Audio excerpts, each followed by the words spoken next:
But to my utter surprise, the people in computer science had nothing to do with religion whatsoever, and yet on every party they do with some weird things like, calling the spirits, asking, this glass thing where everyone puts their hands on the glass and asks yes or no. I mean, crazy stuff. And I was kind of thinking, so why are they so much against church and religion and everything and do this completely irrational stuff over there? These types of actions proved to her that her assertion was correct. Even people involved in such a deeply rational field such as computer science needed some sort of spiritual outlet outside the bounds of rationality. This proof increased her desire to bridge the worlds of scientific research and religious or spiritual outlooks. It took me a while to realize that computer science is this very objective sort of science, all technology, science, engineering, but the people still needed an outlet for their spiritual quest, and because they couldn't find it at all in their life of computer science, they had to find it somewhere in a complete irrational realm.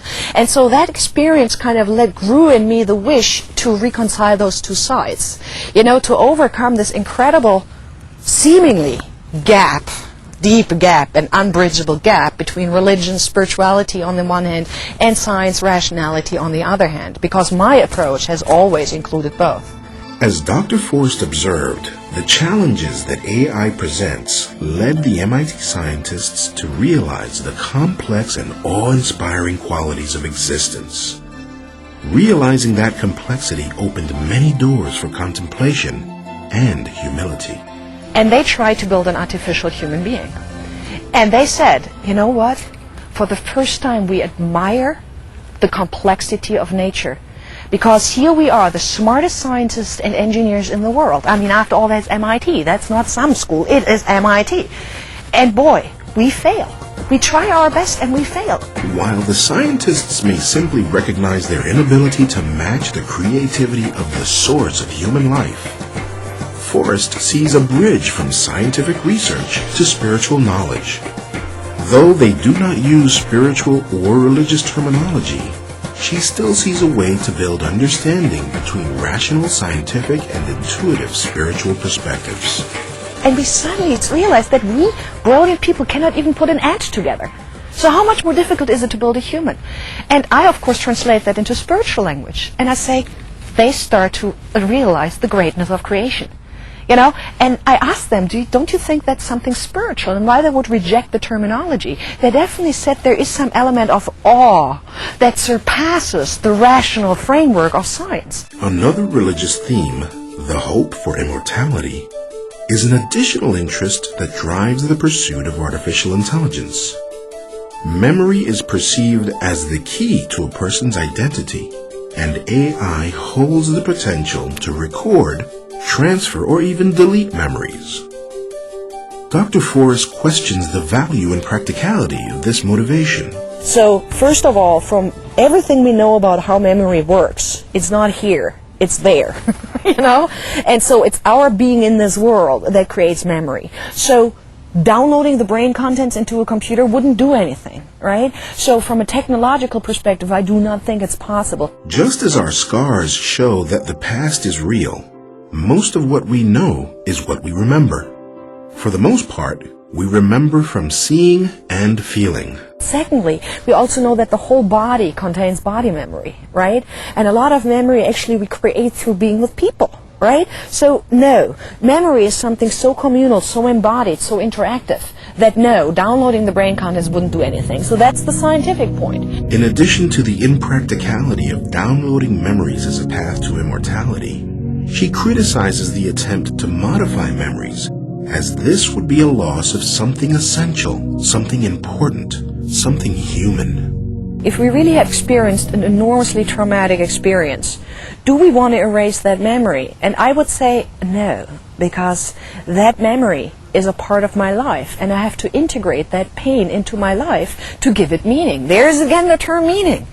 And I think all what religion is about grieving, accepting grief, and learning to accept those things as part of your life. AI, along with stem cell research and nanotechnology, also opened up the possibility for prolonging the human life. This can be looked at as an extension of the quest for immortality and the hope that it can be found in artificial intelligence. But even if it were, would it be desirable? And would it be what the Bible calls eternal life? And my answer is absolutely not. Because what it would mean is would be my life forever. And the question is, do I really want that?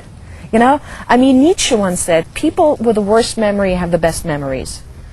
And this is a very, very wise, very, very good statement. Because, I mean, my personal experience of suffering, moments I remember where I embarrassed myself, you know, things like that. Yeah, they are part of me, and I turn them as part of my life. Do I want to live forever with those memories? Absolutely not. I want to have a time where I say, you know, it's now gone, right?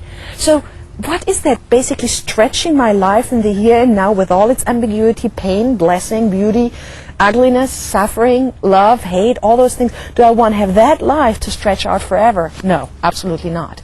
So the people who try to download brain, the whole extropianist movement, I think, again, misunderstands what the Bible means when it talks about eternal life. It's a life that we cannot envision in the here and now. It's a life without estrangement. And we cannot envision that. But it's a life we can all hope for. According to Dr. Forrest, we all get a glimpse of heaven on this earth at the moment where everything comes together in celebration, in beauty, and in awe. For that feeling, she gives a metaphor of individual instruments playing in an orchestra. When you play in an orchestra, right? And the whole sound that the orchestra creates is so much more than the bits of the instruments. We bring a choir. The whole sound of the choir is so much more than each individual voice. So here we create moments of unities that for a moment overcome the estrangement between people. Those are metaphors for the kingdom to come. But it's a life we cannot envision in the here and now, only get glimpses of. And that is what for me eternal life is all about.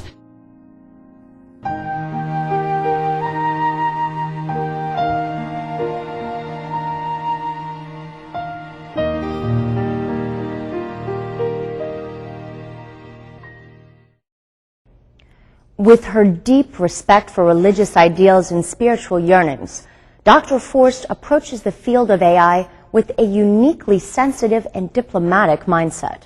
With her feet firmly planted in both worlds, she's in a position to teach each community the language of the other and help to open inroads between them.